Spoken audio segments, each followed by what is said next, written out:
দেশের ভোটারগণ সর্বান্তকরণে উপজেলা নির্বাচন প্রত্যাখ্যান করছে। প্রধানমন্ত্রীর আশীর্বাদে ভোটারবিহীন নির্বাচনে কেউ চেয়ারম্যান ঘোষিত হলে হাতিশালে হাতি ও ঘোড়াশালে ঘোড়ার কোনো অভাব হয় না। বন্ধুরা, আপনারা জানেন যে চতুর্থ দফা 4th ফেজ উপজেলা নির্বাচন, যেটি ডামি নির্বাচন, জনগণ প্রত্যাখ্যাত নির্বাচন, সেটি তারা শুরু করেছে। আজকে তার প্রথম দফা শুরু হোক। আমরা প্রথম দফা না শেষ দফা, আমরা এটার ব্যাপারে কনসার্ন নই। আমরা কেন বর্জন করছি, আমরা সেটির কয়েকটি বিষয় এখানে তুলে ধরছি। কি নির্বাচন, কি অবস্থা, সেটা আমার দেখার দরকার নাই। মানবজাতি স্বৈরাচারের দুঃশাসনে মানবজাতি স্বৈরাচারের দুঃশাসনে বেশি দিন লুকিয়ে থাকতে ও নীরব থাকতে পারে না। অধিকার আদায়ে বুক বেঁধে সাহসের সাথে এগিয়ে যায়। তাই এই যে উপজেলা নির্বাচন করছে, সেখানেও ভোটাররা আজকে সকাল থেকে শুরু হয়েছে, ভোট কেন্দ্রে যায়নি, এবং এটার মধ্যে দিয়ে তারা তাদের সাহসের বুক বেঁধে দাঁড়ানোর সেই ইঙ্গিতটাই দিচ্ছেন এদেশের জনগণ এবং ভোটাররা। জীবনের ঝুঁকি নিয়ে একনায়কতন্ত্রের অপরাধগুলো ধিক্কার জানাচ্ছে।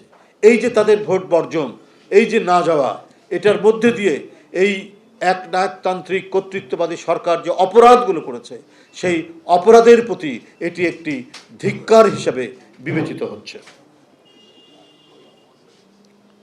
দমনমূলক শক্তি ভোটারদের নিগ্রহ করছে। ইতিমধ্যে দেখেছেন, বাড়িতে বাড়িতে হুমকি দিয়েছে, তারা যেন ভোট কেন্দ্রে না যায়, এই ধরনেরও মাইকিং করে তারা বলেছে। তাহলে এখন তারা যাবে কেন?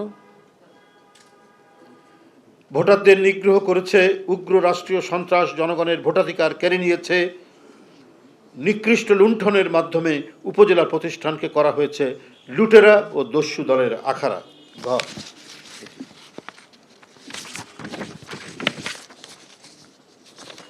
এমনও দেখা গেছে, ভোটারবিহীন নির্বাচনে 2বার উপজেলা চেয়ারম্যান হয়ে 100 বিঘার বেশি জমির মালিক হয়েছে। অথচ আইন অনুযায়ী কোনো ব্যক্তি 100 বিঘার উপর জমি থাকতে পারে না। এটা আমাদের এখন বোধহয় 60 বিঘা করেছে, 60 বিঘার উপরে করতে পারে না। প্রথম আইন অনুযায়ী সেটা করতে পারে না। আচ্ছা, 60 বিঘার বেশি জমির মালিক হতে পারে না। আচ্ছা, অবাধ ও সুষ্ঠু নির্বাচনের দাবি যতই উচ্চারিত হয়, ততই সরকারের কাছে জেল জুলুমের প্রয়োজনীয়তা বৃদ্ধি পায়। যারা দ্বিতীয়বার প্রার্থী হয়েছেন, তাদের আগের হলফনামায় ঘোষিত আয়ের চেয়ে কয়েকজনের আয় বেড়েছে 3000% বেশি, কারো আয় বেড়েছে 1000% বেশি। গাইবান্ধার একজন প্রার্থীর আয় বেড়েছে 4000%। অর্থাৎ এটা ওই আওয়ামী গোষ্ঠীর যাদেরকে উপজেলা চেয়ারম্যান ঘোষণা করা হয়, তাদেরকে অবৈধ ইনকামের সুযোগ দেওয়ার জন্য এটা করা হয়। না হলে 5 বছর 10 বছরে 4000 গুণ, 5000 গুণ, 12000 গুণ আয় বৃদ্ধি পায় কি করে?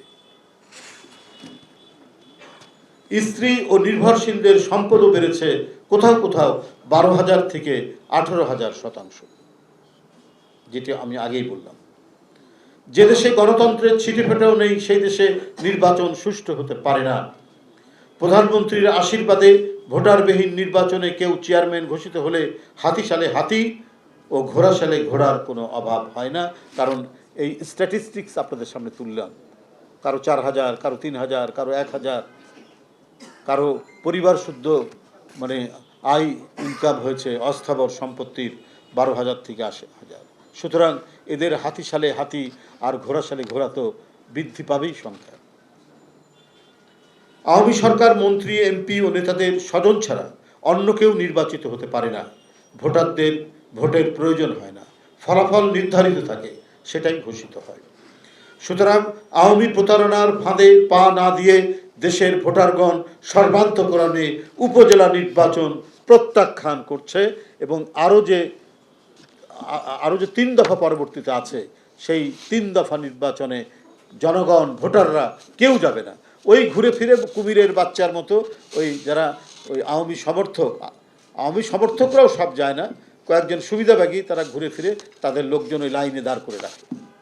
আর আপনারা ইতিমধ্যেই দেখেছেন, আপনারা গণমাধ্যমের মানুষ, এই যে এখানে দেখেন আমার কাছে একটা সেন্টারের ছবি, গোটা মাঠ ফাঁকা, নরসিংদী সদর মাঠ ফাঁকা।